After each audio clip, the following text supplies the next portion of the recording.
Bonjour à tous et bienvenue pour un nouveau numéro de RH Power, votre émission 100% actu RH, le tout en 15 minutes et sur un autre ton.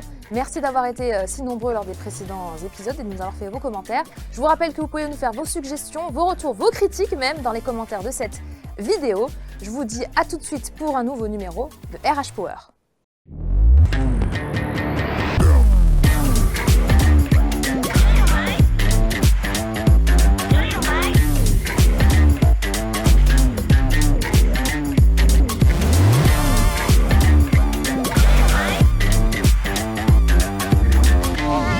Avant d'accueillir mon invité, je vous propose de découvrir tout de suite le chiffre du jour. C'est parti.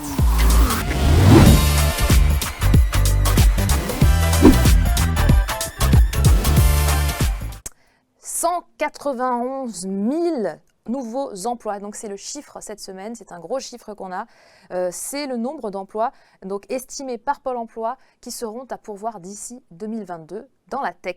Et oui, comme vous le savez, la numérisation de notre société est en grande accélération du fait du confinement, mais également voilà, d'un phénomène que nous suivons depuis plusieurs années, un phénomène de numérisation qui fait que ces profils-là, ces profils tech s'arrachent dans les entreprises. Qui sont ces stars derrière ces profils tant convoités? Nous allons le savoir tout de suite avec mon invité. Salut Clémence. Comment ça va? Ça va très bien, et toi? Eh bien ça va. Alors je vais commencer par ta biographie qui est un peu longue. Désolé. Yacine, tu es né dans les années 80, diplômé de Panthéon Assas, expert du numérique, évolue dans l'écosystème de la tech depuis plus de 10 ans, passé entre autres par Google, a créé l'agence Média, rachetée par le groupe du conseil Faber Novel. C'est un peu long. Par contre, tu ne viens pas du tout pour ça. Tu viens parce que tu es aussi CEO par intérim d'une école qui s'appelle Wild Code School, c'est bien ça? Exactement, Wild Code School. Tu m'as fait un 4 à la suite là. Ah ouais, j'ai essayé d'aller vite. Il y avait encore 4 lignes de ta biographie, mais bon, c'est important quand même de voir que tu es multicasquette en serial entrepreneur.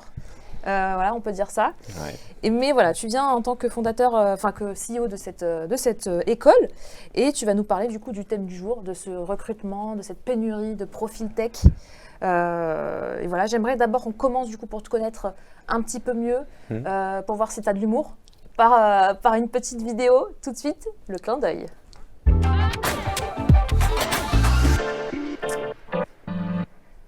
Le clin d'œil qui arrive en tout début d'émission justement pour voir un petit peu si les invités ont de l'humour, c'est super important dans cette émission. Et je vous propose de regarder cette vidéo qui va montrer un petit peu ce qu'on pense que font les développeurs, donc représentation versus réalité, ce qu'ils font en réalité tout de suite.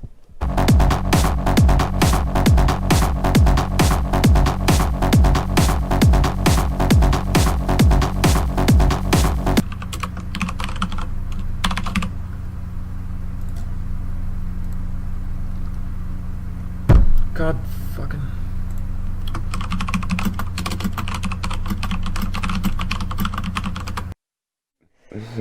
Donc voilà, ça t'a fait rire? Franchement, je trouve qu'elle est très bien parce que ça montre la nouvelle réalité d'un job qui est celle d'apprendre à apprendre, d'apprendre à chercher, d'aller chercher les informations là où elles sont. On n'est plus dans la phase où il fallait apprendre par cœur des choses et en plus d'être drôle, elle est juste.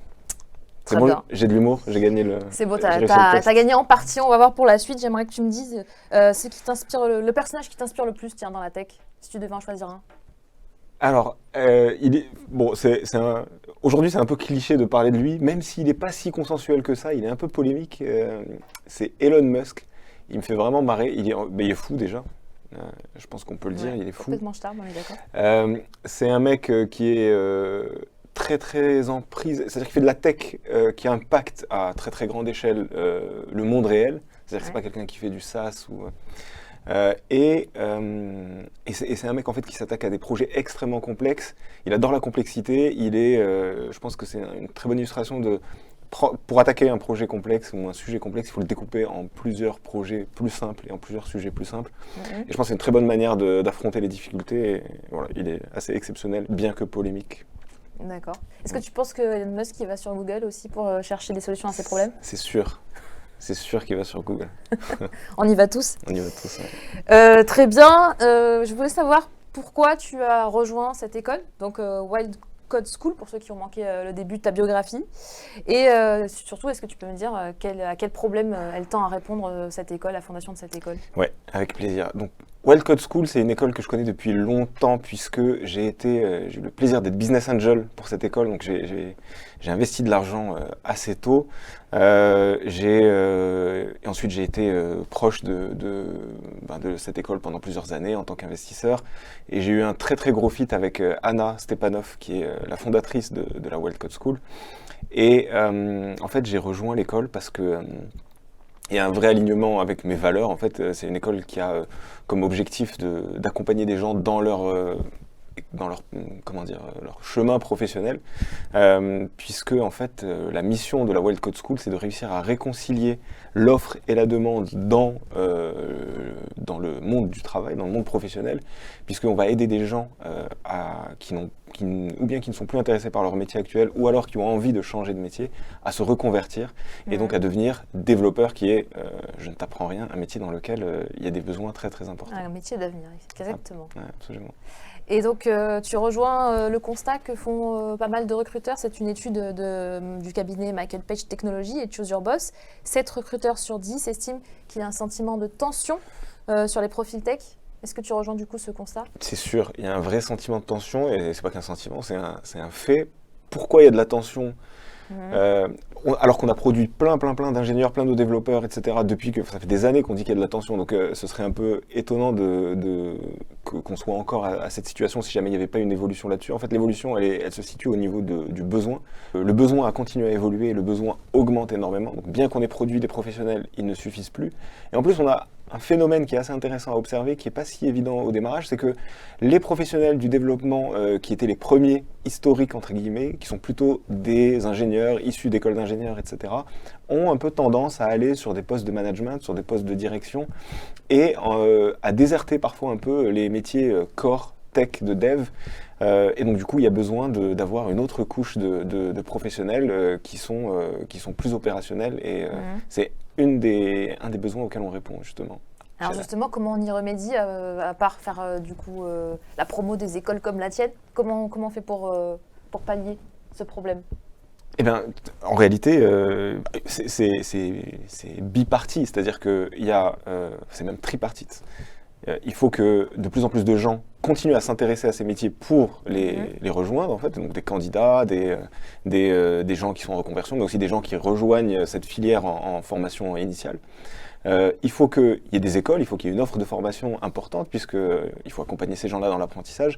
Et enfin, il faut que les entreprises jouent leur rôle, elles aussi, puisqu'il faut que les entreprises aient le courage parfois, et puis parfois la clairvoyance, de changer un peu leur prisme de recrutement, qu'ils soient capables de se dire « j'ai pas besoin forcément d'avoir quelqu'un qui est un tampon ingénieur, qui a fait telle école ou telle école, j'ai plutôt besoin d'essayer d'avoir une approche où je vais essayer d'attirer des gens qui sont capables d'apprendre, puisque on n'est pas en train de parler de choses figées, c'est pas des savoirs figés, des savoirs qui sont en évolution constante, le développement. Et donc, je vais préférer quelqu'un qui a l'état d'esprit de l'apprentissage plutôt que quelqu'un qui, à un moment T, a une photo de connaissances données. Et c'est vraiment là-dessus que la Wildcode School base son approche, puisque en fait, on apprend à apprendre et on fait en sorte que les gens soient dans cet état d'esprit. Justement, on parlait de Google tout à l'heure. C'est vraiment la base de notre Quelqu'un qui n'a pas peur d'aller chercher la solution sur Google. Bien sûr, au contraire. Chez Google, justement, on dit « steal with pride ». N'aie pas peur d'aller chercher si quelqu'un a déjà trouvé la solution. Très bien. Eh bien, si tu le veux bien, on va accueillir notre experte du jour. C'est Faria. C'est la cofondatrice de Golden Bees. On connaît Golden Bees, c'est une solution tech pour le recrutement en ligne, justement. Comment ça va, Faria ? Bonjour Clémence, bonjour Yacine, ça va très bien, merci. Salut Faria. Alors tu as suivi un petit peu l'intervention de Yacine jusqu'à présent. Est-ce que tu le rejoins sur les raisons de cette tension sur le marché du recrutement ? Oui, je le rejoins clairement. Après, j'ai des éléments de réponse aussi de mon côté qui peuvent venir compléter ça. Oui, il y a une tension qui est ressentie sur le marché, ça c'est une réalité. Maintenant, je vais être un peu dans le challenge. Pour moi, ça s'explique pas forcément par une pénurie de profils. D'abord, je pense qu'il faut bien distinguer les besoins des entreprises. Vous avez des entreprises qui vont avoir besoin de profils, on va dire, hautement qualifiés dans un domaine précis. Je vous donne un exemple. Une entreprise à la recherche d'un responsable R&D en IA en Normandie avec une expérience dans une industrie spécifique. Oui, ça va être compliqué à aller chercher comme profil, mais heureusement ou malheureusement, ça dépend du point de vue, c'est pas la majorité des entreprises. L'enjeu majeur en France, ça reste la numérisation des entreprises de toute taille, grandes, moyennes, petites. Et ces entreprises, en fait, elles sont à la recherche d'ingénieurs informatiques, de développeurs, etc. C'est une catégorie dont la demande est plus forte que l'offre sur le marché. C'est un marché qui est sain. Et chez Golden Mise, on diffuse des millions d'offres d'emploi, dont 10% pour les métiers de la tech. Et on observe une demande qui est 2 fois supérieure à l'offre. Donc, c'est un marché, encore une fois, qui est sain. En revanche, la majorité des entreprises qui recherchent ces profils utilisent des leviers qui ne sont pas forcément adaptés finalement pour aller les capter, les attirer. Ça, c'est un premier élément de réponse. Le deuxième sujet, moi, je pense qu'il est lié aussi finalement aux critères de sélection et côté candidat et côté entreprise. Typiquement, le lieu géographique aujourd'hui peut empêcher certaines entreprises d'aller chercher des talents parce qu'ils sont en Île-de-France alors qu'eux, ils sont en région PACA. C'est un exemple. Et côté candidat, en fait, il y a aussi malheureusement des biais discriminants, dont la zone géographique, mais pas que. Voilà, si on n'est pas assez identifié comme une boîte tech avec des vrais projets, c'est vrai qu'on peut passer aussi à côté de talents. Très bien, merci d'avoir cité la région PACA dont je suis originaire, Faria. Du coup, face à ce constat, tu as des solutions à proposer pour réguler ce marché de l'IT ?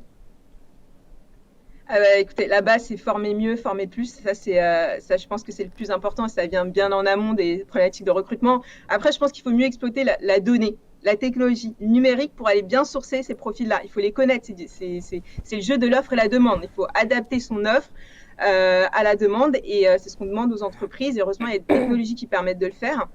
Et après, bien sûr, une des solutions pour moi qui répondrait à un marché encore plus sain, c'est plus de femmes dans la tech. Voilà, on est 30%, je pense qu'on peut faire beaucoup mieux. Donc, allons-y, formons-nous. Exactement, girl power. Yacine, justement, par rapport à cette question des femmes, c'est une question très importante qu'a soulevée la Faria.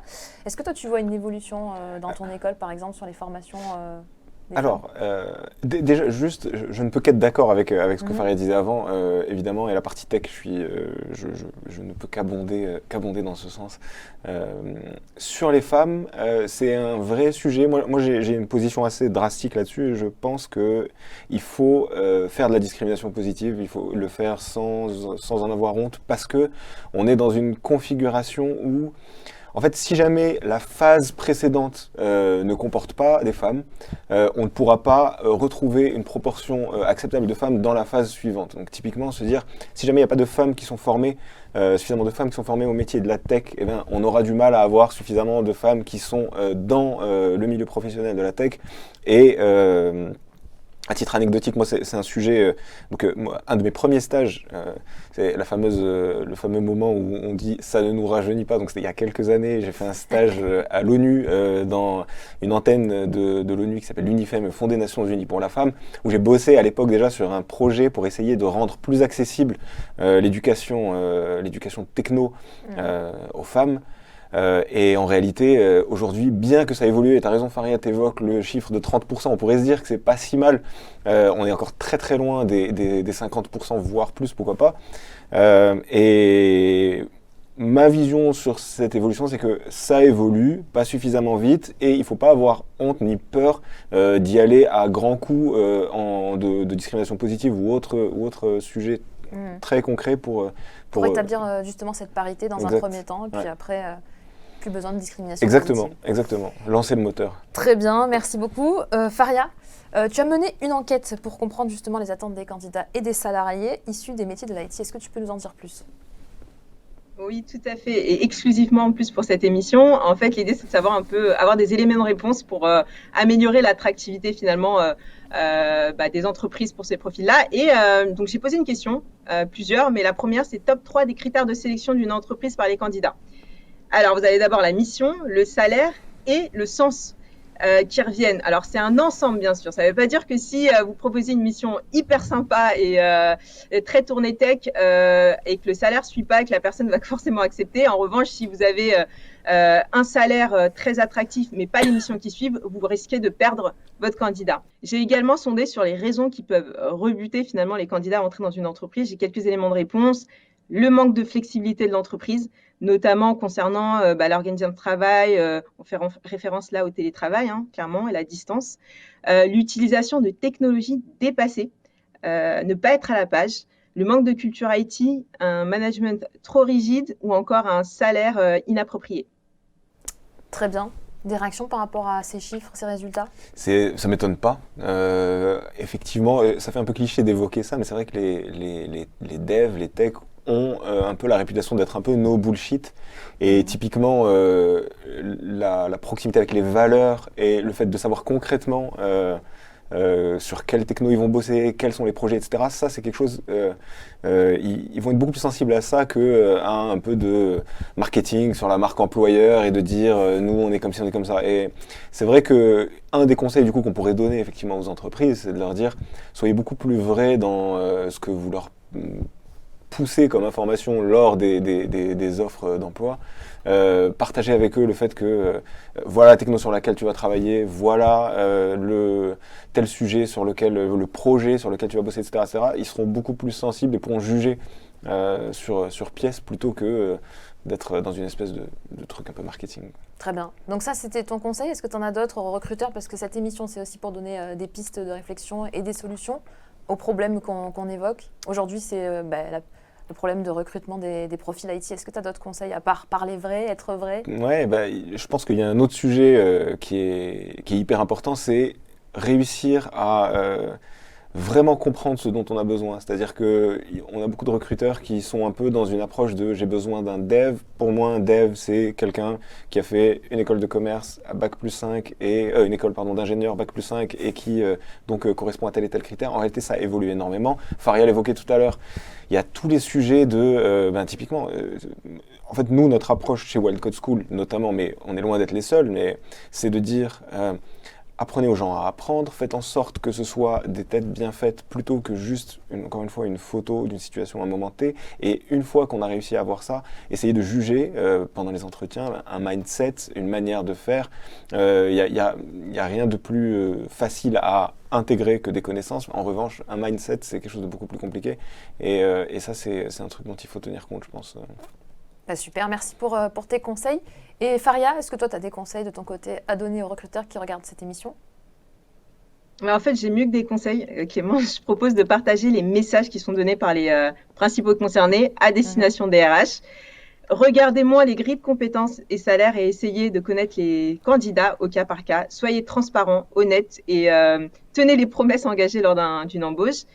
Soyez plus indulgents avec les personnes qui n'ont pas forcément encore d'expérience, notamment les jeunes diplômés. Offrez des opportunités de formation, ça fait grandir les compétences, les talents, ça contribue à l'épanouissement, l'engagement. Et aussi, on a un message sympa aussi, c'est merci les RH pour votre efficacité. Eh ben c'est top. Merci à toi pour ton efficacité, Faria. Et merci à toi, Yacine, d'être venu. Avec plaisir. D'avoir accepté cette invitation sur RH Power, 4e émission. 4e déjà. Oui, 4e. On espère qu'il y en aura encore plus et que vous serez nombreux à vous bousculer au portillon pour venir sur ce plateau. Merci de nous avoir suivis, en tout cas, vous les recruteurs derrière l'écran. J'espère qu'on vous a été utile. N'hésitez pas à nous faire vos suggestions de sujets d'actualité ou autres. Voilà, vos suggestions. On essaiera de traiter au maximum tous les sujets intéressants. Merci de nous avoir suivis. Je vous donne rendez-vous dans 2 semaines pour un numéro de RH Power. Bye bye!